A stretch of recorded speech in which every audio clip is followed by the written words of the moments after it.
Muy bien, iniciemos esta grabación. Vamos a continuar con nuestro curso de Economía Política.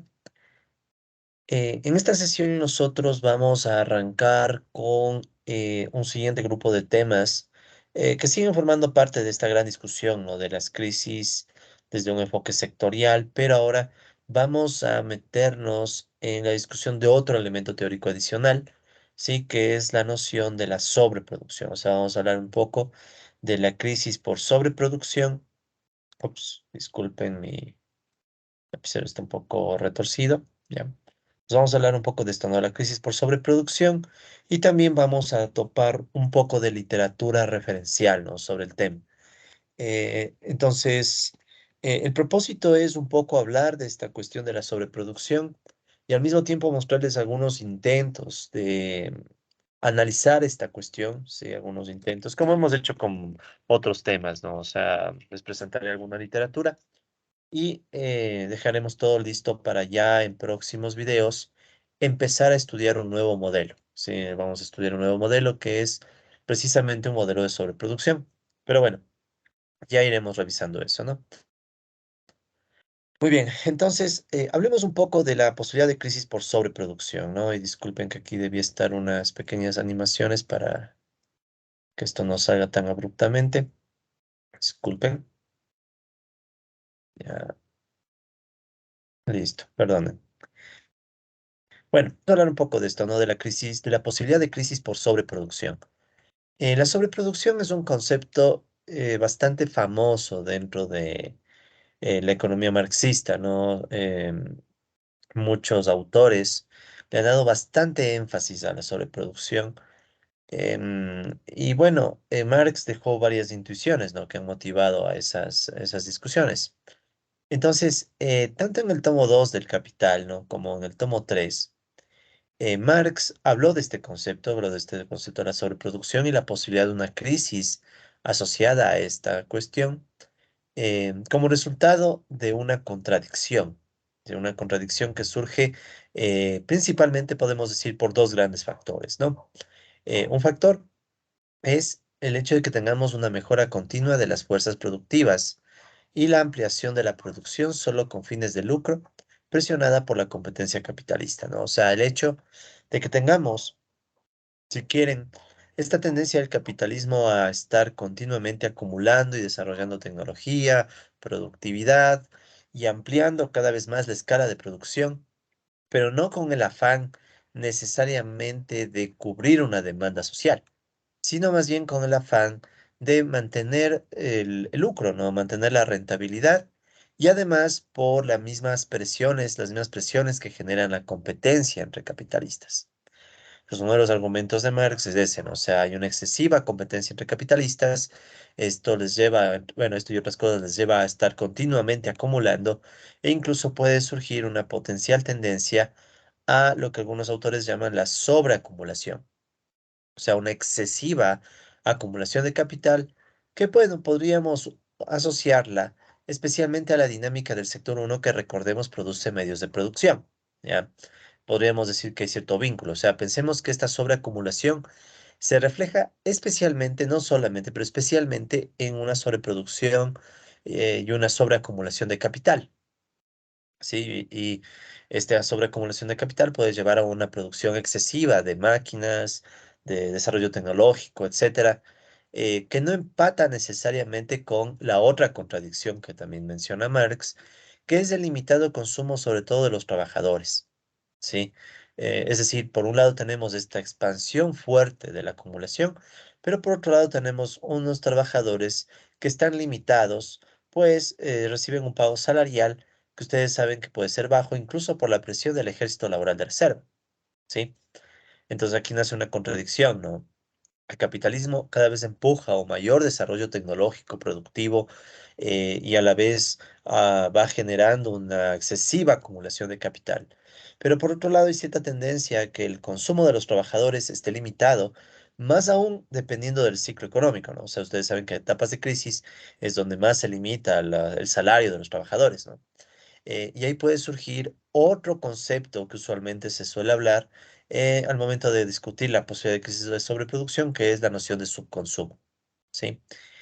Y esa noción de subconsumo puede estar asociada usualmente a la dinámica del sector 2 que produce medios de consumo. O sea, no es muy difícil de ver que si los trabajadores reciben un salario muy bajo, estos trabajadores no van a poder demandar los bienes de consumo que produce el sector 2. Entonces ahí ustedes pueden ver que hay esa contradicción, ¿no? O sea, por un lado una excesiva acumulación de capital, pero por otro lado tenemos una limitada capacidad de consumo obrero, pero que también puede estar afectada o influenciada por los ciclos, ¿no? O sea, el mismo Marx lo menciona más adelante, vamos a ver eso, lo menciona, ¿no? O sea, que puede haber una influencia de los ciclos en estas tendencias. Ahora, bueno, ustedes pueden ver que aquí también, como siempre, tenemos algunos enlaces. Este enlace en particular que les dejo aquí, ¿sí?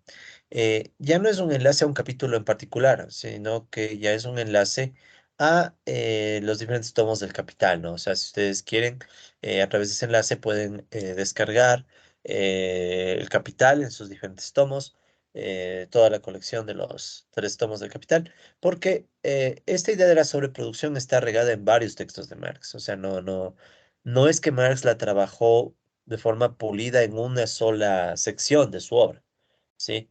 Entonces, mejor les dejo la obra completa y ahí ustedes pueden, si desean, revisar, ¿no? Eso por un lado. Por otro lado, aquí ustedes pueden ver que hay un pequeño texto.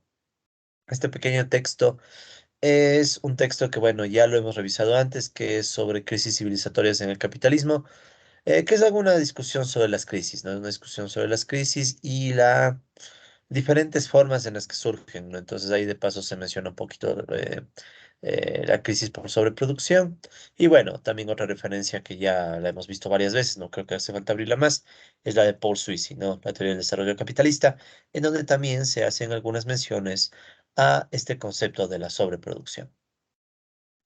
Entonces, veamos algunas intuiciones que dejó Marx respecto a la sobreproducción, ¿no? Entonces, por ejemplo, aquí vemos esta cita en la que dice, la razón última de todas las crisis reales, aquí yo me permití poner la palabra sobreproducción, o sea, Marx no dice eso, pero yo me he permitido poner sobreproducción. Entonces, según Marx, la razón última de todas las crisis siempre sigue siendo la pobreza y la restricción del consumo de las masas en contraste con la tendencia de la producción capitalista a desarrollar las fuerzas productivas. Entonces aquí vemos justamente lo que acabábamos de decir hace un rato, ¿no? O sea que para el surgimiento de la sobreproducción tenemos esta contradicción de una restricción del consumo de los grandes grupos, especialmente obreros, ¿no? Pero en general de la población, por un lado, y por otro lado tenemos la producción capitalista que está continuamente desarrollando sus fuerzas productivas, sus capacidades, su productividad, etcétera. Entonces, esa combinación de dos tendencias nos lleva a la posibilidad de crisis por sobreproducción. ¿Sí? Entonces, esta crisis, como pueden ver, es otra crisis que no es necesaria, o sea, como que aquí está implícito el desequilibrio, ¿no? O sea, aquí está metida la idea de desequilibrio en el sentido de que obviamente si tenemos trabajadores pobres y por otro lado tenemos una excesiva acumulación, es muy probable que los sectores de la economía empiecen a desequilibrarse, ¿sí? Entonces es una mezcla, ¿no? O sea, está metida la idea de la sobreproducción y también la idea del equilibrio y una cuestión sectorial, porque aquí está clarísimo que por un lado estamos hablando de consumo, que esto tiene mucho que ver con el sector 2 y al hablar del avance de las fuerzas productivas, si bien es cierto puede darse en los dos sectores, pero sería mucho más pensable que el sector uno es protagonista en ese tema de desarrollo de las fuerzas productivas, porque aquí se desarrollan los medios para producir otros medios, o sea, los medios de producción, ¿sí? Entonces, esta intuición de Marx creo que es bastante clara, ¿sí? Aquí tenemos otra intuición que deja Marx respecto a la sobreproducción. Igualmente no deja mucho espacio a dudas, ¿no? ¿Qué dice? Dice, al desarrollarse la producción capitalista, la escala de la producción se determina en grado cada vez menor por la demanda directa del producto. Entonces miren como aquí decimos que hay un rol cada vez menor de la demanda del producto y en grado cada vez mayor por el volumen del capital del que dispone el capitalista individual, ¿sí? Por la tendencia de su capital a valorizarse y la necesidad de que su proceso de producción sea continuo y se extienda. O sea, en pocas palabras, Marx dice, por un lado tenemos un rol cada vez minoritario de la demanda, pero por otro lado, el mayor volumen del capital. Entonces, vuelve a aparecer esta contradicción.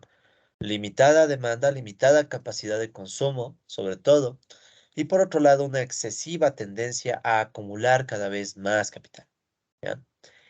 Noten que aquí no estamos metiendo la cuestión del ciclo todavía, pero ya más adelante la vamos a mencionar, ¿no? Entonces, con ello, con esta tendencia, Marx dice que crece necesariamente en cada ramo particular de producción la masa de productos que se encuentra como mercancías en el mercado o que busca salida. ¿Ya? O sea, cada vez vamos a tener una mayor cantidad, un mayor volumen de productos que buscan venderse en el mercado como mercancías. ¿Ya? Entonces aquí también tenemos eso, ¿no? O sea, sobre todo el hecho de que aumenta la acumulación de capital puede empujar a que se produzca cada vez más, pero eso choca con trabajadores que tal vez no ganan un salario al mismo ritmo, ¿no? Entonces de ahí viene esa posible contradicción. ¿Ok? ¿Qué más se puede decir sobre lo que plantea Marx aquí? Dice, bueno, crece la masa de capital fijada durante más o menos tiempo bajo la forma de capital mercantil, se acrecienta pues el acopio de mercancías. Ya, el acopio. Entonces Marx aquí plantea esta idea de que como surge esta contradicción, es de esperar que el capital tome una forma de mercancía y se genere ese acopio de mercancías, ese hecho de que haya mercancías que se queden guardadas en el mercado, ¿no? Entonces ahí ustedes pueden ver esta cuestión, ¿no? O sea, el hecho de que las contradicciones dentro del capitalismo se combinan para generar una posible contradicción en donde al final tenemos mercancías que se van guardando, ¿sí? Que no logran venderse en el mercado.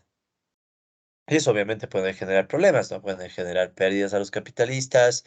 Ustedes saben que si una transacción no se cumple, puede afectarse a otras transacciones, etcétera. ¿Ok? Listo. Entonces, yo no sé por qué aquí me he olvidado de poner las transiciones de los párrafos. Un segundito. Eso es lo de menos, ¿no? Sino que es para que ya quede un solo trabajo bien hecho. Disculpen. Un segundo. Ya.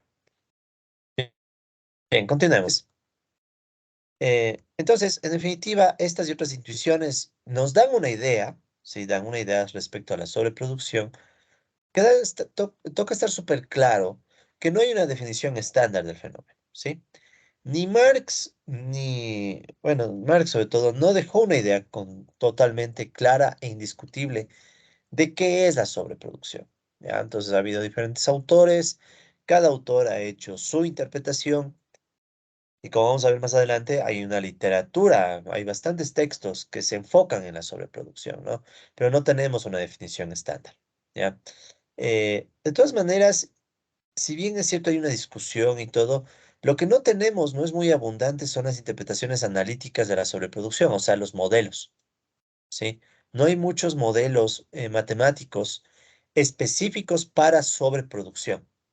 Sí, yo he estado buscando alguna literatura y se me ha hecho difícil. De hecho, esta sesión se me hizo un poco difícil de armar porque sí hay textos, o sea, buscando y buscando se encuentran textos, pero no son tan abundantes, ¿no? No son tan abundantes como vimos en la sesión pasada. Ustedes vieron en el video anterior que había un montón de textos sobre modelos sectoriales, por ejemplo. En cambio, sobre este tema de la sobreproducción, hay, pero digamos que no en la misma magnitud, ¿no?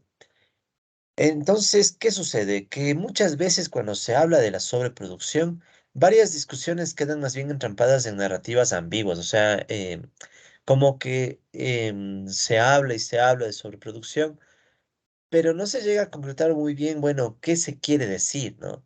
O cada quien tiene su propia visión de sobreproducción y eso obviamente nos limita la posibilidad de construir teorías analíticas profundas sobre la complejidad y las crisis del capitalismo, que ha sido el objetivo de este curso, ¿no? En este curso nos hemos preocupado por entender cuán complejo es el capitalismo y tener cierta idea de cómo puede caer en crisis, pero si no tenemos una noción, digamos, relativamente clara de la sobreproducción, entonces podemos quedarnos atrapados en las interpretaciones de diferentes autores y sin algo concreto, ¿no? Entonces, eso no es para nada agradable. Además, hay autores como, por ejemplo, Sherman, que ya hemos hablado de él, o Dipankar Basu, también hemos hablado de Basu. Estos autores, por ejemplo, solo por poner un ejemplo, ellos hablan de que la tendencia a la sobreproducción, que más o menos tenemos una idea, ¿no? O sea, esta combinación de excesiva acumulación de capital por un lado y limitada capacidad de los trabajadores de consumir por otro lado. Entonces, esta tendencia, según estos autores, debe entenderse también tomando en cuenta la dinámica cíclica de la acumulación capitalista. Es decir, no podemos entender la sobreproducción como un fenómeno aislado, independiente del ciclo, pero tampoco de los sectores, porque ustedes pueden ver que esta sobreacumulación que decíamos hace un momento, ¿sí? La sobreacumulación, acumulación, puede estar muy estrechamente vinculada al tamaño del sector uno, mientras que el subconsumo está claramente asociado, o puede estar claramente asociado al sector 2. ¿Sí? Entonces, ¿qué es lo que tenemos? Tenemos esta contradicción de que por un lado hay una excesiva acumulación y por otro un limitado consumo, pero también depende del periodo y del ciclo, porque recuerden ustedes que había etapas del ciclo donde los salarios no siempre, no necesariamente caen, pueden subir, ¿sí? Entonces, ahí viene el tema de cómo balancear las fuerzas en medio de un ciclo que puede hacer que, por ejemplo, los salarios crezcan y no siempre caigan, ¿no? Entonces estos autores plantean eso, ¿no? De hecho aquí, bueno, el texto de Sherman del 79 es un texto que ya lo hemos visto algunas veces, ¿sí? O si no me equivoco, eh, bueno, este es básicamente un texto, no es un texto, no es un modelo, si no me equivoco, no es exactamente un modelo. O bueno, sí, sí lo hemos visto antes. Sí lo hemos visto antes. Este texto de Sherman al final tiene el modelito, sí es un modelo. Entonces Sherman al final hace un modelito, ¿no? Pero digamos que en su parte conceptual, Sherman hace esa mención de que hay que meter el tema de los ciclos y dentro del tema de los ciclos, ahí él hace la mención de la sobreproducción, ¿ya? Y hay otro trabajito un poquito más actual de Deepankar Basu del 2016, bueno, ya un poquito viejo también el artículo, pero no tanto, en donde él hace una crítica a otro autor, o sea, Basu critica a otro autor, a Sardoni, pero en lo medular de este artículo, Basu plantea que no se puede entender solamente la cuestión del subconsumo, o, y ni siquiera de la sobreinversión, sobreacumulación solas, sino que el tema cíclico también debe tomarse en cuenta, ¿sí? Entonces son más que nada unas reflexiones, ¿no? Respecto a la sobreproducción, que me sirven de referencia para justificar el hecho de que necesitamos meter a los ciclos en esta cuestión, ¿no? Y además de eso tenemos al propio Marx, o sea, el propio Marx planteó ideas como la siguiente, entonces fíjense lo que dice Marx aquí. Marx dice, decir que las crisis provienen de la falta de un consumo en condiciones de pagar, o sea, subconsumo, si esto de aquí sería el subconsumo, ¿ya? Subconsumo. Entonces, la falta de consumo, subconsumo, esta cuestión que surge de la carencia de los consumidores solventes, es incurrir en una tautología cabal, o sea, no dice nada nuevo, es algo evidente, según Marx. Dice, el sistema capitalista no conoce otros tipos de consumo que los que pueden pagar, ¿ya? Exceptuando el consumo su forma pauperis, o sea, propio de los indigentes, o el del pillo, ladrón, etcétera. Entonces, ¿qué es lo que dice Marx? Que en el capitalismo hay una demanda de consumo, ¿sí? Hay una demanda de consumo. Ahora, ¿qué dice luego? Dice que las mercancías sean invendibles significa únicamente que no se han encontrado compradores capaces de pagar por ellas y por tanto consumidores, ya que las mercancías en última instancia se compran con vistas al consumo productivo o individual. O sea, Marx aquí menciona que sí, o sea, hay un problema de demanda, pero también hay el problema de que la demanda no es necesariamente porque tengamos gente pobre o insolvente, sino que se da por no encontrar a los compradores, no se encuentra a los consumidores, ¿ya? Entonces, las razones para que no tengamos consumidores no necesariamente van a ser solamente una pobreza permanente de los trabajadores, ¿sí? Entonces, eso lo dice más adelante, ya van a ver. Entonces, ¿qué dice luego Marx? Dice, pero si se quiere dar a esta tautología, esta idea de que la sobreproducción puede estar asociada al limitado consumo, entonces si a esta tautología se le quiere dar una apariencia de fundamentación profunda, diciendo que la clase obrera recibe una parte demasiado exigua de su propio producto, o sea, recibe salarios bajos, y que por ende el mal se remediaría no bien recibiera aquella una fracción mayor de dicho producto, no bien aumentara su salario. Ya, entonces hasta aquí Marx que dice, a ver, vamos por partes, ¿no? Porque es un párrafo muy largo, pero vamos por partes. Marx plantea que, ok, puede haber alguna gente que puede decirnos que, bueno, si queremos remediar el problema de la sobreproducción, tendríamos que subir una mayor proporción del producto para los trabajadores, o sea, aumentar el salario. ¿Ya? O sea, para Marx dice, a ver, si fuera cierto que el tema es solamente del consumo, así de directo, entonces esas ideas de que hay que subirle el salario a los trabajadores para que consuman más y aumente la demanda son suficientes, ¿sí? Son suficientes para resolver el problema, ¿ya? Entonces Marx ahí empieza su crítica y dice, pues no, no bastará eso. Dice Marx, pues bastará con observar que invariablemente las crisis son preparadas por un periodo en que el salario sube de manera general y la clase obrera obtiene realmente una proporción mayor de la parte del producto anual destinada al consumo. Entonces aquí Marx está mencionándonos algo que nosotros ya vimos desde el modelo de Goodwin, que las crisis nacen previo a un periodo donde los salarios suben de manera general. O sea, primero hay una etapa en donde los salarios suben, el salario sube, y luego de esa etapa podemos pensar que viene la etapa de crisis, ¿ya? Y entre las crisis también puede aparecer la sobreproducción. Bueno, pongámoslo en orden. Viene la crisis y con la crisis pueden los salarios vuelta a caer, y si caen los salarios puede venir esa tendencia a la sobreproducción, ¿sí? Entonces, lo que Marx dice es que no podemos olvidarnos que hay épocas previas a las crisis donde el salario sube de manera general y donde los trabajadores realmente reciben una mayor parte del producto anual, ¿sí? Una mayor participación en el producto, y que la destinan al consumo.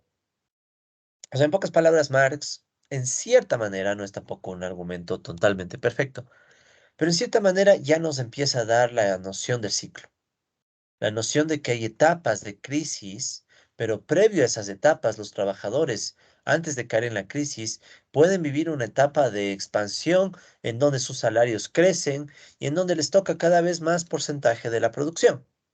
De hecho, si nosotros recordamos el esquemita del modelo de Goodwin, que está aquí al lado de esta cita a propósito, aquí está el esquemita del modelo de Goodwin, recordarán, participación de los trabajadores en el eje horizontal o participación salarial y en el eje vertical tasa de empleo. Nosotros teníamos como regiones que podíamos asociar a la crisis la uno y la 2, ¿sí? La uno que podíamos decir que es una etapa de recesión y la 2 que es una etapa de depresión en el modelo de Woodwin. Entonces, ¿qué es lo que dice Marx? Que toda esta etapa de crisis sucede luego de otra etapa previa en donde más bien lo que teníamos era la recuperación y después teníamos el boom, si usáramos los nombres que sugieren Grasselli y Majesbuari. Entonces, ¿qué es lo que pasa? Que tenemos esa mezcla, o sea, tenemos una mezcla de un periodo de crisis donde sí, realmente los salarios bajan, pero también tenemos una etapa en donde los salarios suben. Y si los salarios suben, ¿cómo entendemos la sobreproducción? Sí, entonces aquí viene esta discusión de que la sobreproducción es un fenómeno, yo diría que es un fenómeno complejo, sí, porque este problema de la sobreproducción, como mencionábamos antes, sí, esta cuestión de la sobreproducción, podríamos argumentar que combina varios factores, ¿no? O sea, combina en la división de la economía en sectores, sector uno y sector 2, considerando que estos sectores, ¿sí?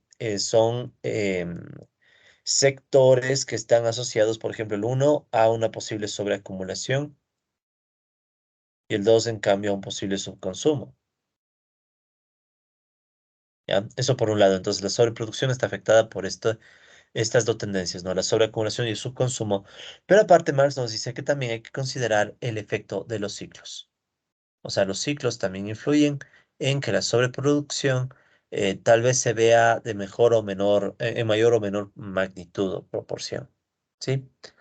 Entonces, eso creo yo que es una intuición muy llamativa de Marx, esa posibilidad de tener em, en el mismo concepto la discusión de los sectores, la discusión de los ciclos y la discusión de que, bien o mal, de la crisis, o antes de la crisis hay una etapa en donde los salarios sí crecen.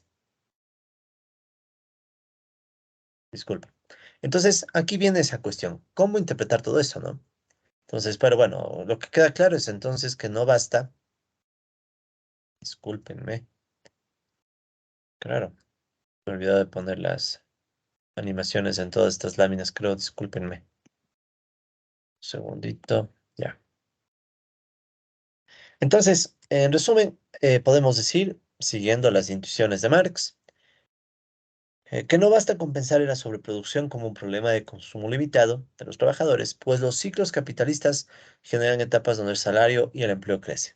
¿Ya? Entonces estamos en esa suerte de, habrá una etapa en donde los trabajadores sí van a tener bajo salario, pero puede haber otra etapa en donde los salarios crezcan. Entonces el problema ya no se queda atrapado en una cuestión de consumo limitado, sino que el problema ya se puede volver más extenso, ¿no? Entonces, ¿qué vemos? Vemos que la sobreproducción no parece ser un problema de una sola, sino de múltiples manifestaciones, dependiendo de las etapas concretas de los ciclos.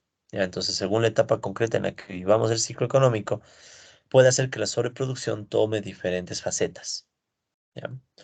De eso lo vamos a hablar más adelante, cuando estudiemos ya el modelo.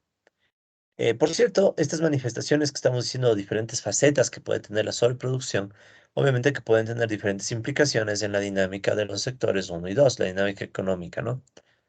Entonces, eso es interesante, que la sobreproducción es un concepto que posiblemente nos llama a combinar todo lo que ya hemos visto hasta ahora, que en esencia son ciclos y sectores, ¿sí? Entonces, es un reto súper fuerte, o sea, ¿cómo combinamos en un mismo marco teórico, en un mismo modelo, em, ambas tendencias, ¿no? Tendencias cíclicas y tendencias a sectores que buscan el equilibrio de mercado, ¿no? Y que no terminan equilibrándose. Entonces, bueno, aquí estamos recalcando cosas que hemos dicho antes, ¿no? Entonces, en este sentido, en periodos donde el ciclo presiona a la baja a los salarios, puede surgir subconsumo y eso quizá afecta al sector 2. O sea, el subconsumo, bien evidente, ¿no? Las épocas del ciclo. Un segundo, por favor.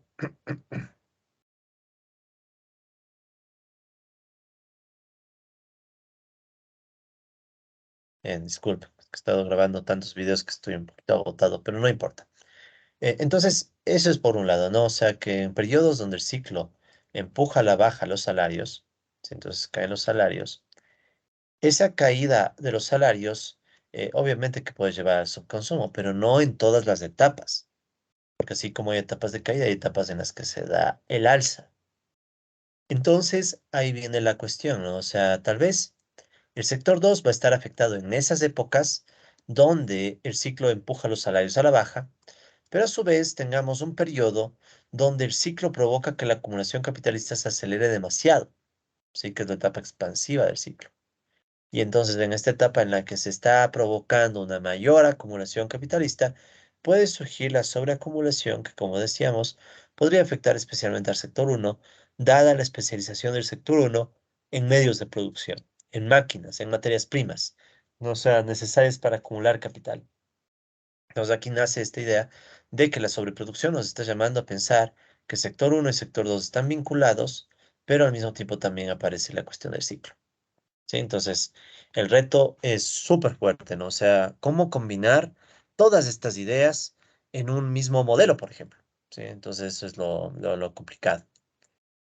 En fin, de hecho, como vamos a ver en unos instantes, la literatura disponible, los textos y artículos disponibles sobre este tema, precisamente, ¿sí? Tratan de estudiar la cuestión desde una perspectiva sectorial, ¿ya? O sea, eso sí es bien reconocido. O sea, que muchos autores tratan de meter a los sectores para poder entender la sobreproducción. Lo que hay menos es el intento de vincular esto con el ciclo. Sí, eso es lo que hay muchísimo menos. Pero bueno, ya vamos a ver en el próximo video, vamos a ver ese tema, ¿no? O sea, un modelo donde se da la combinación de la excesiva acumulación junto con este hecho de que también se pueda dar ciclos, ¿no? Entonces se dan ciclos, habrá sectores, etcétera. y desequilibrios. De hecho, habrá unos desequilibrios que ya iremos viendo. Bueno, ahora hablemos un poco de la literatura referencial y vuelvo a corregir esta lámina. Sí, entonces, permítanme solamente corrijo la lámina. Ya, hablemos un poco de qué literatura hay, o sea, qué textos están a la mano para poder entender o al menos tener una idea de la cuestión de la sobreproducción. Entonces, uno de los análisis sobre o respecto a la sobreproducción que está disponible es de Rosa Luxemburgo. Sí, Rosa Luxemburgo, recuerden que tiene un librito que ya lo presentamos en la sesión anterior, que es la acumulación de capital, sí, que está ahorita cargándose.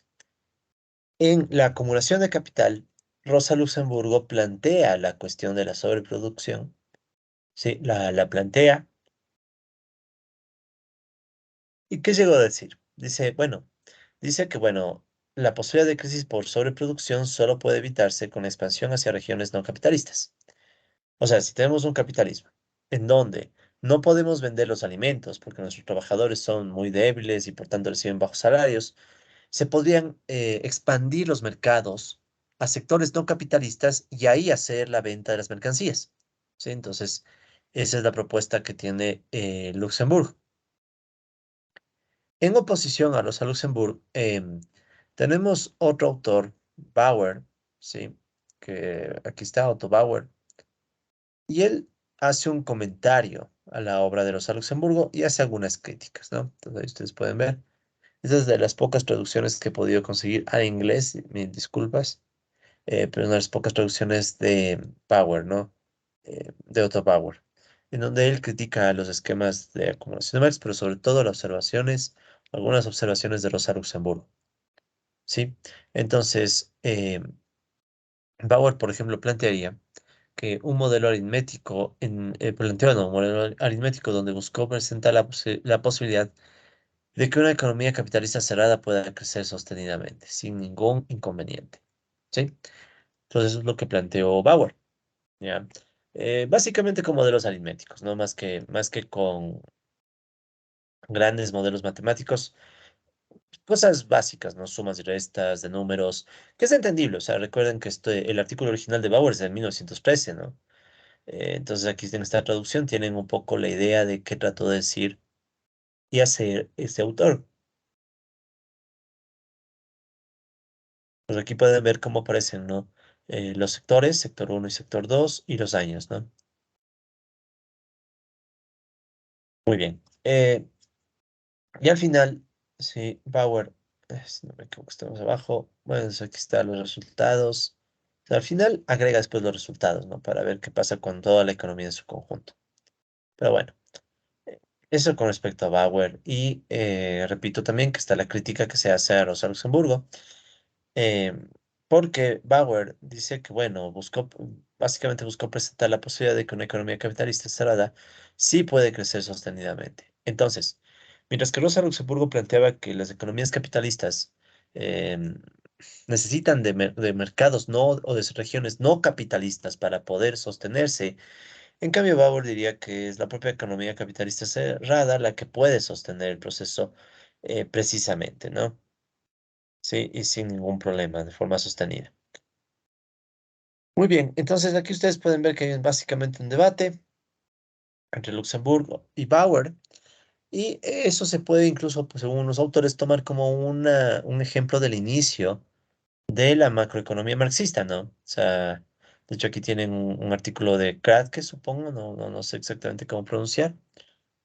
Este texto de Kratkle está dentro de un libro, ¿sí? Aquí pueden ver que está, ¿no? Rosa Luxemburgo, un reto permanente para la economía política, pero bueno, lo que quiero de este libro es solamente mostrarles el trabajo de Kratke. Entonces, Kratke está más abajo, denme un segundito. Vamos a ver si bajo con el mouse. Bueno, el punto es que en este texto, creo que me pasé, disculpen. Ah, no, quiero el índice nomás, o sea, quiero mostrarles un poquito. Ya están los contenidos, ¿no? Entonces aquí ustedes pueden ver que hay algunas cosas sobre Rosa Luxemburgo. Aquí está. Sobre el comienzo de la economía marxista. Entonces, 123.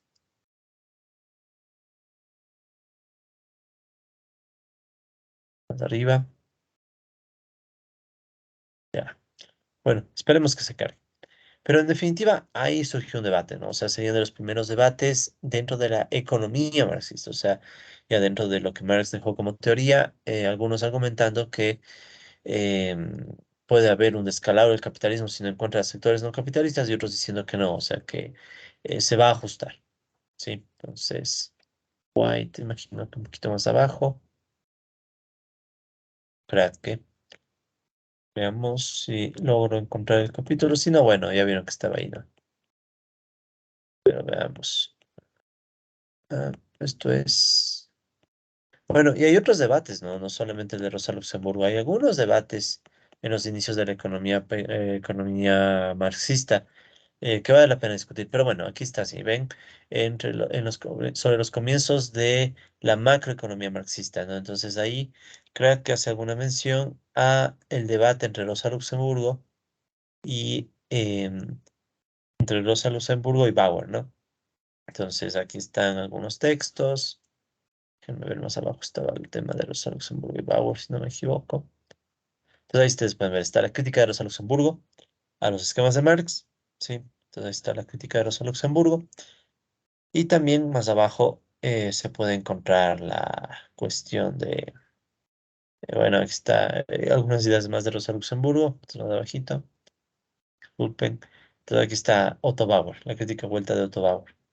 Entonces ahí surge un potencial debate que puede ser de interés si es que les llama la atención, ¿no? Ok, y bueno, más adelante, igualmente un trabajo no muy actual, pero bueno, Bauer en el 36 planteó algunas intuiciones adicionales respecto a la sobreproducción desde el enfoque del subconsumo, ¿sí? Verán, esto que les mencioné al inicio de la sobreacumulación y el subconsumo, muchas veces varios autores lo estudian por separado, ¿sí? Lo estudian por separado. Y de lo que he podido ver, aunque todavía me falta aprender un montón, no les niego, pero de lo que he podido ver, la sobreproducción tiende a ser vista más por el lado del subconsumo que por el lado em, de sobreacumulación, ¿no? Entonces, esta cuestión de la sobreproducción como subconsumo es la que más se ha estudiado e incluso Paul Suisy, sí, Paul Suisy en el capítulo 10 de su libro, tiene un anexo matemático donde él trata de recoger las ideas de Bauer, sí, trata de recoger un poco las ideas de Bauer y presenta un anexo matemático que podríamos tomar como referencia, ¿no? Como un primer modelo o intento de modelo de sectores, ¿sí? Y de sobreproducción. ¿Ya? Entonces vamos a ver, no vamos a hacer aquí el modelo de suicidio, aunque no sé si llamarlo estrictamente modelo de suicidio, pero vamos a ver el argumento de suicidio, ¿sí? No vamos a meter ecuaciones en esta sesión, sino que más bien quiero que conozcan autores. Bueno, entonces ya tienen dos, ¿no? O sea, ya sabemos de Rosa Luxemburgo y de Bauer, entonces vamos a hablar ahora de suicidio. ¿Ya? Entonces, una vez más,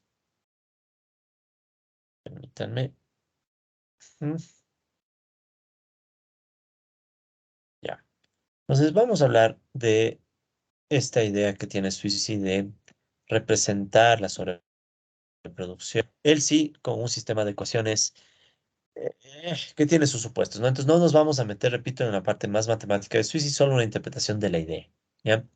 Entonces, en el mencionado capítulo 10 que Suisi analiza o usa para hablar de la sobreproducción, se plantea básicamente dos hipótesis, ¿ya? Entonces, ¿cuáles son las dos hipótesis? Son muy cercanas a la contradicción que nosotros mencionábamos antes. Entonces, vean, por ejemplo, ¿no? Como primera hipótesis que Suisi plantea para armar un pequeño modelito de sobreproducción, está el hecho de asumir que el consumo de trabajadores y capitalistas crece a un ritmo más lento que la inversión. ¿Ya? Entonces, es un primer supuesto que plantea Suisi y que trata de reflejar la idea de que el consumo es limitado. ¿Sí? Entonces, a medida que se expande la producción, una mayor proporción del producto va a servir para la inversión y la acumulación de capital y cada vez va a ir menos y menos y menos al consumo. ¿Ya? Si quieren, esta idea se podría representar gráficamente de la siguiente forma, ¿no? Entonces, digamos que ustedes tienen este gráfico en donde podemos poner en el eje horizontal a la inversión Ya saben que la inversión se aproxima a la acumulación de capital.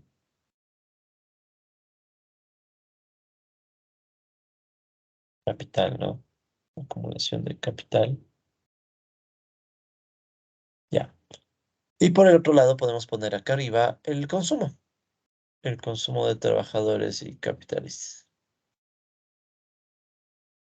Muy bien. Entonces, ¿cómo se vería esta relación entre consumo e inversión desde el argumento de Suisi? Entonces, toma más o menos esta forma.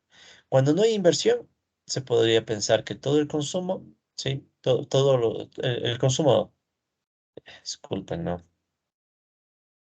Acá el cero, ¿no? Cuando tenemos cero inversión, hay cierto nivel básico de consumo, que sería el consumo de reproducción simple. Y después, a medida que se expande la inversión, el consumo crece, pero de esta forma. O sea, llega un punto en el cual se puede estancar el consumo, ¿sí? Entonces esa es la idea. O sea, si es que ambas variables crecieran al mismo ritmo, podríamos esperar algún tipo de tendencia lineal, digamos.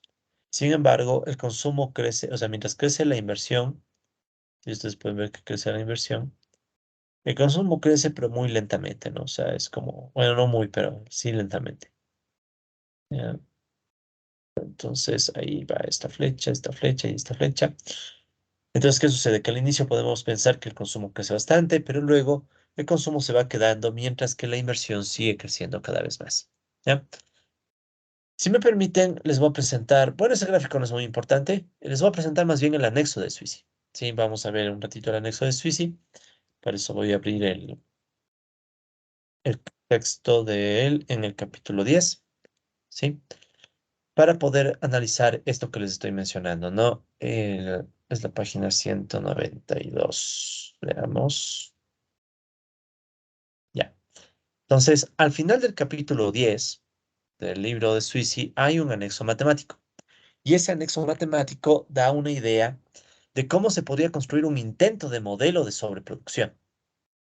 Sí, esperemos que se cargue un momento el libro. Ya, a ver, ya me pasé un poco. 190 por ahí para arriba. Ya les pido disculpas, no estoy tan lúcido hoy día, un poquito agotado, pero no hay problema. Nos vamos viendo, debe estar más acá. Aquí está. Ya, entonces miren que este es bueno, aquí se llama apéndice. El apéndice o anexo 10, y es ahí. Sí, es aquí donde, tomando las ideas de Otto Bauer, como pueden ver aquí en el libro, así como tomando las ideas de Otto Bauer, Paul Suisi trata de crear yo diría un intento, ¿no? Un intento muy básico de posible modelo de sobreproducción. ¿Ya? Y ahí incorpora él algunas cosas. Bueno, no quiero, este de aquí es el que me interesa, por ejemplo, miren, esto de aquí es lo que yo les presentaba en gráfica, pero Suisi usa más bien una notación más directa, ¿no? O sea, habla de derivadas. Pero la idea es la misma, o sea, el consumo tanto de trabajadores como de capitalistas crece más lentamente que la inversión. Ya, ese es el primer argumento. ¿Por qué? Bueno, en términos económicos se puede decir que los trabajadores reciben un salario bajo, ¿ya? Entonces puede ser. Y por otro lado, puede decirse que los capitalistas no ahorran, no, ahorran bastante y no destinan casi su ganancia al consumo, ¿sí? Porque tienen bastantes ganancias, entonces basta con una pequeñísima fracción de que vaya al consumo y el resto se puede ahorrar y hasta acumular. ¿Ok? Muy bien, entonces en ese apéndice matemático, como les decía, teníamos esta hipótesis uno. Entonces si vemos al anexo, el hipótesis uno podría decirse que son estas ecuaciones, ¿no? La hipótesis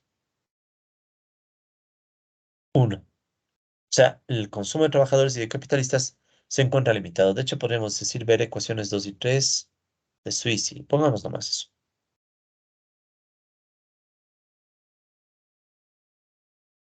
Entonces vamos a poner aquí entre paréntesis ver ecuaciones 2 y 3 de Suisi. Se entiende que es el mismo Suisi que está citándose al inicio, ¿no? Entonces, estas ecuaciones 2 y 3, que son las ecuaciones que están acá, son las ecuaciones que hablan del supuesto de que los trabajadores y los capitalistas hacen crecer su consumo, pero a menor ritmo de lo que crece la inversión. Ya. Por otro lado, Suisi plantea otra hipótesis que ese en cambio tiene que ver con Le podríamos poner así, verán. Si quieren, la hipótesis uno tiene que ver con el subconsumo y la hipótesis 2, en cambio, tiene que ver, como vamos a ver, con la proporcionalidad sectorial. Ya voy a explicar de qué trata eso. Entonces, déjenme solo le bajo un poquito el tamaño de la letra. Eso, ahí estamos. Ya, entonces, eso es con respecto a la hipótesis uno. La hipótesis 2, en cambio, aquí viene el elemento sectorial, ¿sí? Porque fíjense que aquí esta discusión entre consumo y la inversión, obviamente que nos hace distinguir a la sociedad, a la producción en dos grandes sectores, ¿no? El sector de consumo, que recuerden que es el sector 2, y el sector de inversión, que es el sector uno, ¿ya? Entonces, esta división, ¿no? Sector uno y sector 2, implícita en este tema, ahora aparece de forma explícita en la segunda hipótesis. Entonces, ¿cuál es la segunda hipótesis que plantea Suisi?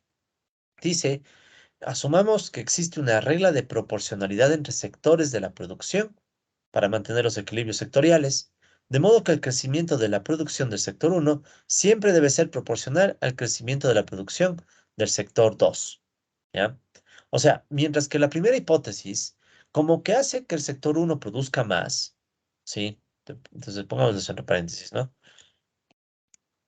Se induce a que el sector uno produzca más, ¿ya? En cambio, la otra condición, Suisi lo que plantea es que el sector uno no puede crecer tanto, ¿sí? Y debe guardar cierta proporción con el sector 2. Déjenme solo subo esto. Ya, borramos todo y volvamos a presentar la lámina. Ya, disculpen estos cambios, ya saben, ¿no? Las láminas las vamos en el camino para que ustedes tengan la última y mejor versión de todas. Entonces, como les decía, ¿no? Esta primera hipótesis induce a que el sector uno produzca más, ¿sí? Porque está expandiéndose más la inversión. Pero en cambio, la hipótesis 2 es como que empuja a mantener los equilibrios sectoriales, o sea, debe haber una regla de proporcionalidad. O sea, si el sector uno empieza a crecer mucho para sostener la inversión, el sector 2 también tiene que crecer para que haya equilibrio en los mercados, ¿sí? Entonces, el sector 2 también tiene que crecer, ¿ya? Para tener el equilibrio en los mercados. Y ahí viene el reto, o sea, la discusión respecto a la sobreproducción en Suiza se hace de esta forma, o sea, se pone esta posibilidad de que por un lado tengamos un sector uno que está siendo empujado por el subconsumo, o sea, si hay subconsumo, entonces el sector uno tiende a producir más, ¿sí? Pero por otro lado hay la proporcionalidad, de modo que el crecimiento de la producción del sector uno siempre debe ser proporcional al crecimiento de la producción del sector 2, ¿ya? Entonces, ¿dónde pone eso Suiza? Entonces, vamos a ver nuevamente el documento. Entonces, Suisi pone esa otra condición en esta ecuación 4, ¿sí? Entonces, en esta ecuación 4, las letras están muy mal elegidas, ¿no? O sea, muy difícil de entender así de golpe, pero la idea es eso, o sea, en la ecuación 4, lo que está haciendo Suisi es hablar de esa proporcionalidad. De hecho, aquí él usa este factor lambda para decir que el crecimiento de la producción, este es el crecimiento de la producción del sector uno de la inversión, tiene que ser proporcional al crecimiento del consumo de trabajadores y capitalistas. ¿Ya? No me acuerdo si ese es consumo. A ver, veamos aquí. Acá arriba explica, ¿no? L es, ya, S es trabajadores, es L capitalistas. Entonces, el consumo, el crecimiento del consumo de los trabajadores. O sea, si quieren, este es el crecimiento del consumo de los trabajadores. Y el crecimiento del consumo de los capitalistas. Ambos crecimientos sumados tienen que ser siempre proporcionales al crecimiento de la producción del sector uno, o sea, el crecimiento de la producción de bienes de capital, entre comillas, ¿no? Bienes de capital. Entonces, ¿qué es lo que sucede? Que con esta ecuación, Suisi trata de recoger la otra intuición de que los sectores no pueden crecer de forma arbitraria. Sí, no pueden crecer de forma arbitraria. Y al no poder crecer de forma arbitraria es necesario que se mantenga cierta proporcionalidad para evitar desequilibrios en los mercados. ¿Sí? Entonces, esta es la ecuación 4. Ya, entonces pongámosle en las láminas. Aquí pongámosle ver ecuación 4 de Suisi en 1942, capítulo 10. ¿Ya? Aquí mismo pongamos de todo. Suisi, 1942, capítulo 10. ¿Ya? Entonces, ahí, ¿qué es lo que vemos? Que no se puede dar un crecimiento arbitrario en los sectores, ¿no? Sino que cada sector tiene que crecer balanceadamente. Entonces aquí está la contradicción, o bueno, no toda la contradicción, pero como que se trata de crear la contradicción, o sea, como que Suisi dice, con estas dos hipótesis estoy tratando de crear una contradicción, porque por un lado resulta ser que el sector 2 por el subconsumo, el sector 2 tiene que ser mucho más pequeño que el sector uno, pero en cambio por la proporcionalidad sectorial resulta ser que el sector 2 debe mantener cierta proporción por lambda, digamos, con respecto al sector uno. Entonces, ¿qué pasa? Que no se puede desproporcionar, pero el subconsumo lleva a la desproporción. Entonces, es una tesis más del subconsumo, pero que también está tratando de tomar en cuenta el vínculo sectorial, ¿ya? Yo creo que Suisi lo hace de forma muy cruda. En versiones anteriores de este curso yo me detenía a estudiar este anexo más a fondo, pero ahora ya no estoy muy convencido porque como que es una interpretación muy rústica, ¿no?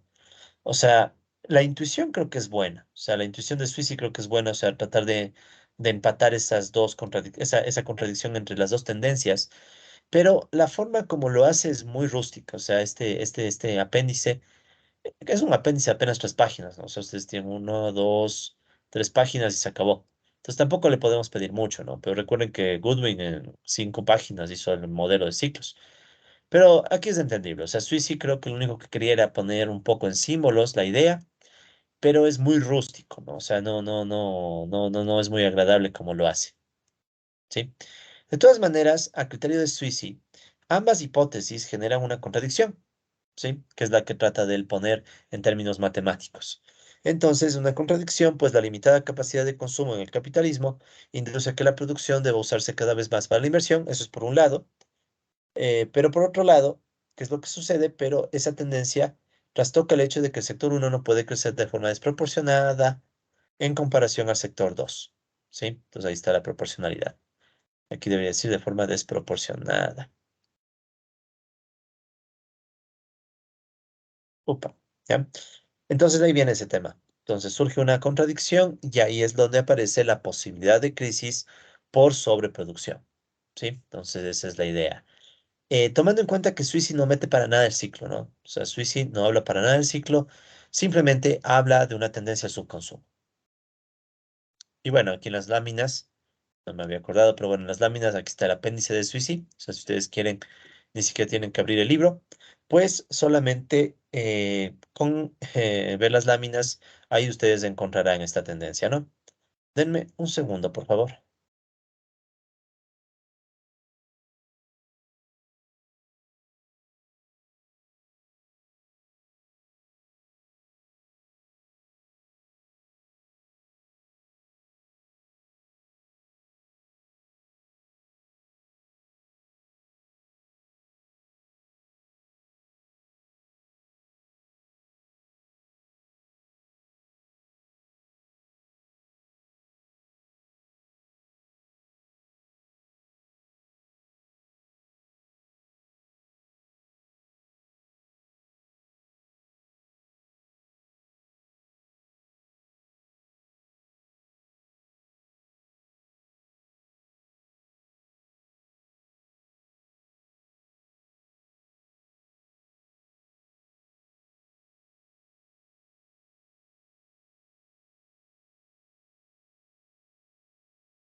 Disculpen la interrupción.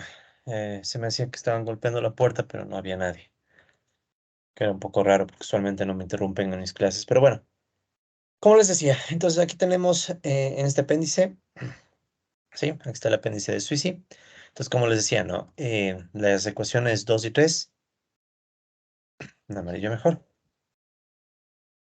Ya, entonces las ecuaciones 2 y 3 tratan de recoger esta idea del subconsumo, ¿sí? Esta idea del subconsumo. O sea, el consumo de trabajadores y capitalistas tiende a crecer menos que la inversión. Y en cambio, la ecuación 4 lo que trata de recoger es la intuición de la proporcionalidad. Ya, entonces, y Suisi, bueno, después simplemente aplica la regla de la cadena para tratar de hablar de una contradicción, ¿no? Pero no mete mucho más, no habla de ciclos ni de un montón de cosas. Y por eso es que, si bien en versiones preliminares del curso yo me detenía a estudiar este apéndice más a fondo, la verdad no me convence mucho. O sea, es muy rústico, ¿no? Y como que se puede explicar todo esto o se puede tomar todas estas intuiciones y usar una modelización matemática más actual, ¿no? Porque esto es muy, muy rústica. Pero bueno, esa es la idea de Suisi, ¿no? Además de eso, ¿qué dice Suisi? Entonces, les pido mil disculpas que ahorita recién estoy dándome cuenta que un montón de mis láminas no han estado con las animaciones del caso. Segundo, ya. Bien, pues no. Entonces, ¿qué más? Bueno, eso es entonces, por un lado, el anexo matemático que hace Suisi para hablar de la sobreproducción, ¿ya? Que podríamos decir que es un primer intento de matematizar la cuestión de la sobreproducción de forma un poco diferente a lo que han hecho otros, ¿no? O sea, no es que mete a los sectores directamente, sino que los sectores aparecen de forma más indirecta, ¿no? Luego, ¿qué hace Suisi? Suisi también dice otras cosas interesantes, o sea, más que el modelo de Suisi, o bueno, el anexo de Suisi, yo creo que la intuición que tiene Suisi es lo interesante, ¿sí? Porque, bueno, además de interpretar la sobreproducción, hoy he estado con algunos problemas técnicos, disculpe. Entonces, además de interpretar la sobreproducción, Suisi también plantea que hay algunos posibles factores contrarrestantes a la tendencia a la sobreproducción. ¿Ya? O sea, eso también es llamativo, es decir, que no es que solamente aparece esta tendencia a la sobreproducción, ya que en el caso de Suisi, no, los trabajadores y capitalistas consuman menos rápido de lo que se mueve la inversión, sino que también hay ciertas formas de evitar eso. Entonces, Suisi dice que, bueno, una posibilidad es el crecimiento de la población. Si la población crece, hay más personas que pueden consumir y eso evidentemente puede significar cierta expansión del mercado que ayude a evitar la sobreproducción o al menos a suavizarla, ¿no? Otra, dice, es el aumento del consumo no productivo, es decir, se puede buscar diferentes alternativas de que las personas busquen consumir cada vez más em, mercancías mercancías que no sean productivas, ¿no? Consumo de diferentes formas, incluso suntuario, ¿no? También el aumento de los salarios. Aquí ya sabemos que Marx sería crítico, ¿no? Marx, recuerden que en las citas que leímos antes, él era crítico de decir que el aumento de los salarios no es suficiente, porque hay ciclos y en algún momento los salarios van a volver a caer, ¿sí? Entonces, como Suisi no empató el tema de la sobreproducción con los ciclos, entonces les plantea como posibles causas contrarrestantes, ¿no? Pero claro, lo interesante sería combinar todo, ¿no? Combinar con los ciclos y tener una visión más global, pero bueno. ¿Qué más? También se plantea que el surgimiento de nuevas industrias pueden ayudar a que la sobreproducción se atenúe y en definitiva también puede darse algo que les llama inversión defectuosa, ¿no? Que le podríamos empatar con la intuición de esto de la obsolescencia programada, ¿no? O sea, de que ciertos productos estén diseñados a después de cierto tiempo caer en ser defectuosos y provocar a que el consumo se mantenga, ¿no? Entonces, esto es bien interesante. O sea, Suisi no solo da este anexo matemático de la sobreproducción, sino que yo diría que es más valiosa esas intuiciones, ¿no? Esas hipótesis intuitivas, o sea, de que tenemos subconsumo y también los sectores que deben mantenerse en equilibrio, pero también él da estas posibles causas contrarrestantes. Y luego, Suisi, junto con otro autor, Paul Baran, sí, penosamente no hemos podido hablar mucho de él, pero bueno, el caso es que en otra obra, sí, en otro libro, estos dos autores muy, digamos, famosos en su época dentro de la economía marxista norteamericana, plantean que cuando el capitalismo llega a su fase monopólica, la sobreproducción también puede enfrentarse con otras formas de tendencias, como por ejemplo las innovaciones que hacen época, le llaman. Por ejemplo, el ferrocarril, automóvil, telecomunicaciones, o sea, grandes innovaciones que hagan que cambie totalmente la estructura económica, según ellos pueden llevar a que a que se cambie las tendencias de consumo y por tanto ya no tengamos sobreproducción. O también el marketing, las campañas de ventas, o sea, es bien evidente, ¿no? O sea, si es que se puede acelerar el marketing, se puede llevar o inducir a que la gente consuma más y de esa manera tratar de evitar el tendencia a la sobreproducción o también el gasto gubernamental y hasta el gasto militar, ¿ya? Esto es bien común o bien popular entre marxistas, plantear que a veces cuando hay ciertas crisis, el gasto militar puede ayudar a solventar el problema de la sobreproducción, ¿no? Entonces, o el gasto del gobierno. Aquí viene esta intuición que es bien keynesiana, ¿no? O sea, que se podría estabilizar la economía y evitar ciertas crisis solo expandiendo la demanda, ¿ya? Solo expandiendo la demanda. Esa es una discusión bien peculiar, bien interesante porque aquí ya viene algo mucho más aplicado, ¿no?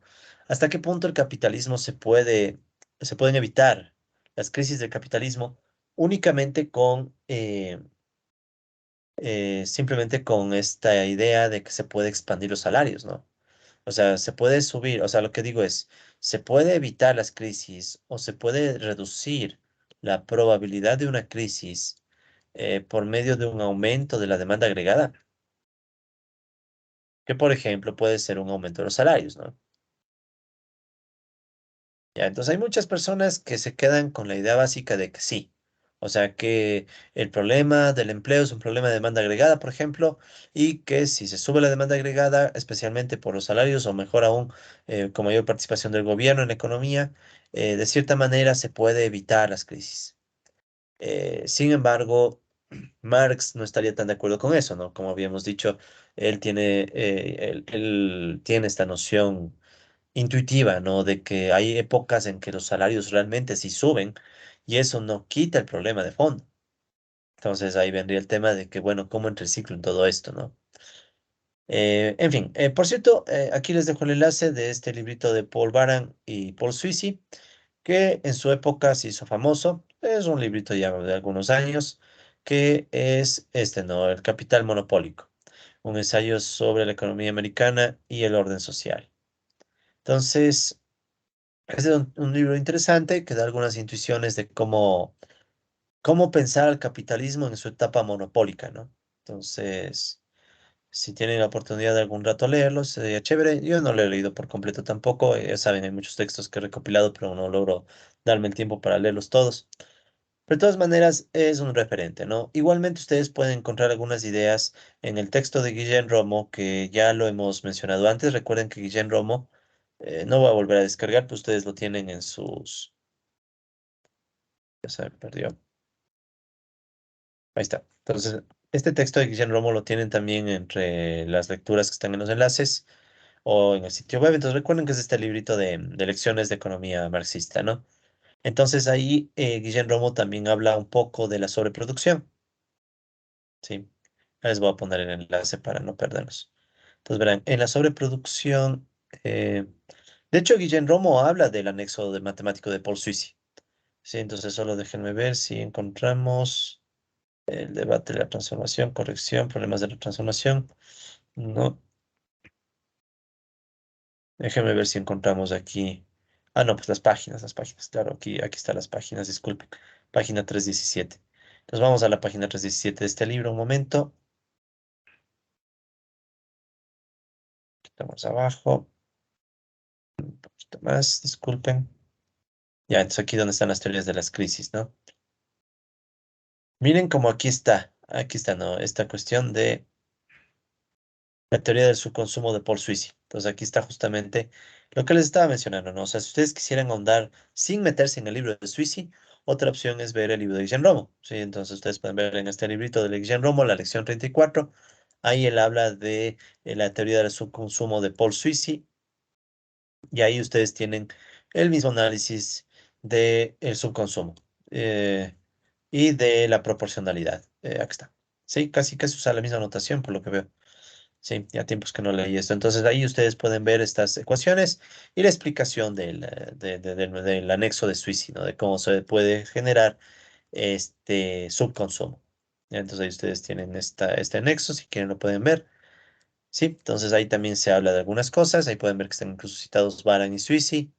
Y, en fin, ahí está un poco la discusión de la sobreproducción desde estos autores, ¿no? Ahora, bueno, permítanme primero voy a poner el enlace del libro de Guillermo Romo aquí, sí, en esta lámina para que no tengan que estarle buscando ahí. Vamos a ponerlo aquí. Entonces aquí voy a poner este enlace de Guillermo Romo. Sí, entonces ahí ustedes pueden profundizar mucho más, no solamente en las causas contrarrestantes, sino en toda la discusión sobre la sobreproducción, ¿ya? Y otro factor que también podríamos decir que influye, ¿sí? Es el crédito. Sí, o sea, este sería otro factor que podríamos mencionar, porque el crédito también tiene la capacidad de ampliar el consumo de los trabajadores, ¿no? Sin embargo, la expansión del consumo vía crédito puede dar pauta a otro tipo de crisis como las crisis financieras, ¿no? De hecho, podemos anotar eso aquí, ¿no? El crédito, del paréntesis, aunque aquí pueden hacer una posibilidad de crisis financiera, ¿ya? Cosa que dejaremos para más adelante. Viene este tema, ¿no?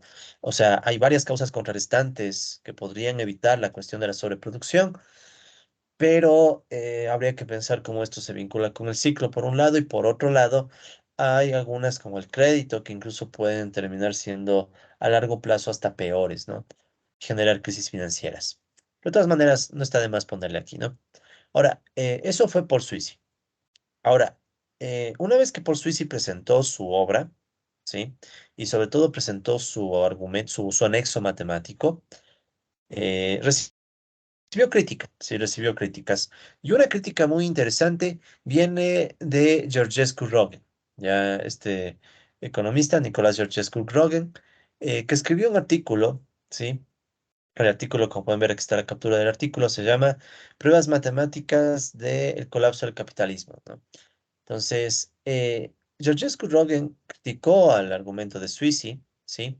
Y también criticó los esquemas de Marx. Georgescu era una persona súper matemática, ¿no? Bien matemático.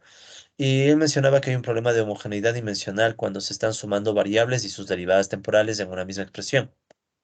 Entonces, él decía como que no es tan consistente eso. Entonces, es bien interesante Georgescu Roegen porque plantea esa crítica. Y a la vez, él identificó la posibilidad de que exista una fase de la economía capitalista donde el ingreso crezca de forma cada vez más lenta y cosa que no sería sostenible en el tiempo, ¿no? O sea, podría generar problemas de crisis. Entonces aquí les dejo el enlace al artículo de Georgescu Roegen. Georgescu Roegen es un economista bien interesante porque es bien, o sea, bien riguroso, o sea, es bien matemático. De hecho, ustedes pueden ver que este artículo se publicó en Econométrica, allá por los años 60, cuando la economía marxista tuvo cierto impacto. Y pueden ver, ¿no? Aquí empieza hablando justamente de los textos de Bauer y de Suisi, autores que acabamos de mencionar, junto con otros autores, ¿no? Y ahí empieza a trabajar eh, eh, Georges Roegen en un modelo propio, ¿no? Empieza a mostrar las dinámicas del capitalismo, y ahí ustedes pueden ver que él empieza a desarrollar todo un modelo, ¿sí? Sobre hasta qué punto el capitalismo tiende o no realmente al colapso, ¿no? Y aquí usa bastantes ecuaciones diferenciales, o sea, aquí ustedes pueden ver que está, recuerdan, ¿no? Siempre que vean un punto, ustedes saben que eso significa la derivada de y con respecto al tiempo, y si ven dos puntos, incluso significa que se tiene la segunda derivada de y con respecto al tiempo, ¿no? Entonces, es un modelo un tanto complejo, ¿sí? No lo he revisado ya hace algún tiempo, pero ustedes lo pueden leer si desean, ¿no? Pero en definitiva es una crítica que surgió a Suisi, ¿no? Entonces, otra crítica que surgió a Suisi, no tanto este no es modelo, este de aquí sí, ¿no? El de Georges Rogan es un modelo. En cambio, otra crítica que no es tanto un modelo, sino una crítica conceptual, la haría Enver Sheikh.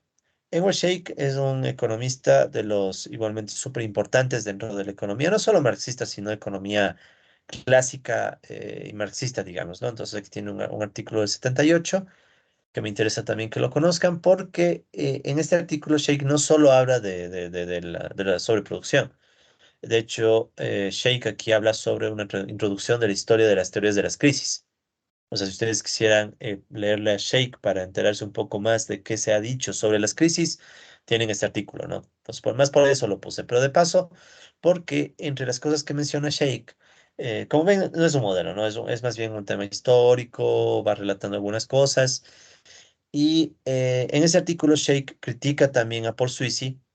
Sí, critica por Suisi, sobre todo diciendo que, bueno, no hay una justificación para asumir que la expansión de los medios de producción mantengan una proporción o relación constante con respecto a la expansión de los medios de consumo. O sea, esa ecuación en donde dice que el sector 2, el crecimiento del sector 2 debe ser proporcional, aquí creo que podemos poner lambda, al crecimiento del sector uno. La ecuación 4 creo, del anexo de Suisi. Entonces, Sheikh dice, no, como que no es justificable esto, o sea, no tiene por qué ser tan así. ¿Ya? Y ahí Sheikh plantearía esa discusión. Y bueno, Georgescu Rogan, como les digo, en cambio criticó ese hecho de que se metan derivadas, se empiecen a combinar de una forma un poco irrespetuosa, ¿no? En el modelo. Entonces, como pueden ver, surgió el artículo de Suiza, perdón, el anexo de Suiza sobre respecto a la sobreproducción y vinieron a las críticas, ¿no? Y en especial Georgescu Rogan es una lectura pendiente, no le he leído todo el artículo, o sea, he leído partes ya hace tiempo, pero de lo que recuerdo está esa crítica, ¿no? A Suiza. Y también hay otros aportes, ¿no? Aquí pueden ver que hay muchos otros aportes que igualmente no les he puesto con su respectiva animación, discúlpenme. Entonces vamos a poner aquí las animaciones. Entonces hay muchos otros autores, colegas, pero no tantos, ¿no? O sea, pero hay algunos autores que han intentado estudiar la sobreproducción. Entonces aquí podemos citar, por ejemplo, el trabajo de Bronfenbrenner, que ya lo mencionamos antes cuando hablábamos de modelos sectoriales, ¿sí? Entonces, Bronfenbrenner, él habló un poco de la sobreproducción. Entonces, hablamos del artículo de Bronfenbrenner. Este lo vimos, si no me equivoco, en el video anterior, como uno de los primeros trabajos que hace un modelo marxista de sectores, ¿no? Entonces, en este modelito de sectores, Bronfenbrenner también habla un poco de la sobreproducción. ¿Sí? Ahí no se olviden, ¿no? Que estaba este sistema de ecuaciones y que tenía un determinado número de ecuaciones, número de incógnitas y se solucionaba, ¿no? Este articulito de Brenner en particular, ¿qué plantea? Entonces, en el modelo sectorial que él armó, surge la posibilidad de crisis por sobreproducción asociada a la caída de la tasa de ganancia y él obtiene una suerte de dilema entre crisis por liquidación y crisis por realización. Eso se ve en una gráfica, ¿no? O sea, está por acá abajo. Si no me equivoco, está por aquí esa gráfica que ya la vimos. Entonces aquí ven que hay diferentes formas de crisis, ¿no? Lo que se llama crisis por liquidación y crisis por realización. Pero de nuevo, ¿no? Como ustedes pueden ver que el tema de la crisis, el tema de los sectores y la sobreproducción están vinculados, ¿no? O sea, ahí hay un vínculo. ¿Quién más tenemos? También tenemos a Sherman. Este del artículo del 71 de Sherman, que ese sí lo vimos ya. Ese sí lo vimos. ¿Qué es esto? ¿No? Modelos marxistas de crecimiento cíclico, en donde Sherman igual hace un modelo sectorial, hace un modelo de ciclos y mete la sobreproducción a su modo. ¿Sí? Entonces mete la sobreproducción a su modo en este modelito que ya lo hemos visto. Entonces ahí ustedes pueden ver que tenemos, por ejemplo, un modelo marxista de subconsumo, under consumption, ¿no? Y de ciclos. Este modelito de Sherman, digamos que es lo más parecido a lo que quisiéramos, ¿no? O sea, un modelo que tenga ciclos, que tenga sobreproducción y que tenga sectores. Ya es lo más parecido, pero digamos que ciertos supuestos del modelo de Sherman son un poquito discutibles. De todas maneras, Sherman llega a hablar de la existencia de un desempleo cíclico, ¿no? Que le detiene el crecimiento económico. O sea, también puede ser útil para hablar de crisis. Pero no es que hace, por ejemplo, Goodwin. ¿Sí? Recuerden que nosotros tenemos en este curso cierto enfoque a desarrollar el modelo de Goodwin, ¿no? Entonces, eso no está aquí, pero bueno. ¿Qué más? Mucho más recientemente tenemos un trabajo de Sardoni, ¿sí? Este ya es del 2015. Este artículo de Sardoni, ¿sí? Que está aquí, este se publicó en el Review of Keynesian Economics, que por cierto ahí también hemos escrito junto con otros amigos. Recién nomás salió un artículo sobre eso. Bueno, temas varios, no va al caso, pero bueno. O sea, esta es una revista que también a veces publica cosas no solo keynesianas, sino también de otras corrientes heterodoxas, ¿no?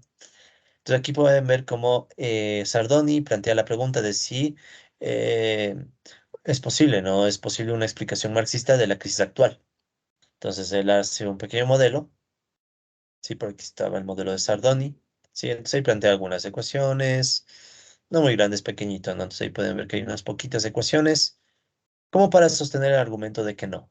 No, o sea, como que Marx no es suficiente para la explicación de la crisis, especialmente el tema del subconsumo. Sí, entonces, una vez que Sardoni presenta ese argumento, en donde dice que esta tesis de Marx del subconsumo no es suficiente, viene esta crítica de Basso. Ya, Basso, como les decía, aquí está el artículo de Dipankar Basu, este es del 2016, en donde él, en cambio, critica a Sardoni, ¿sí? Entonces, como les decía, no, critica a Sardoni, y también critica al subconsumo, ¿sí? Entonces, a mí me gusta mucho este artículo de Basu, no es un modelo, es solamente un artículo. Como pueden ver, no he podido encontrar muchos modelos de subconsumo, no. O sea, específicos de subconsumo no los he podido encontrar. Tal vez me falte buscar más. Pero por lo menos digamos que les estoy dando las bases, ¿no? Ya tienen pistas de que todo empieza con el modelo o la interpretación de Sweezy y tal vez también Rogescu Rogan. O sea, uno podría tomar esos trabajos y también Sherman. O sea, hay algunas cosas, pero no tantas como en otras clases. Pero bueno, entonces aquí ustedes pueden ver que Basu plantea esta cuestión del subconsumo y critica a Sardoni y critica a Suisi también. O sea, y claro, no es que hace un modelo completo, pero da ciertas ideas, Basu, para decir que no debemos concentrarnos en el subconsumo. Entonces aquí incluso Basu, como pueden ver, justamente habla de Suisi, del subconsumo de Suisi, y viene la crítica, o sea, decir que Suisi, al haber hecho un análisis muy enfocado en el subconsumo, deja de lado muchas cosas. Sí, deja de lado muchas cosas, la sobreacumulación, por ejemplo. ¿Sí?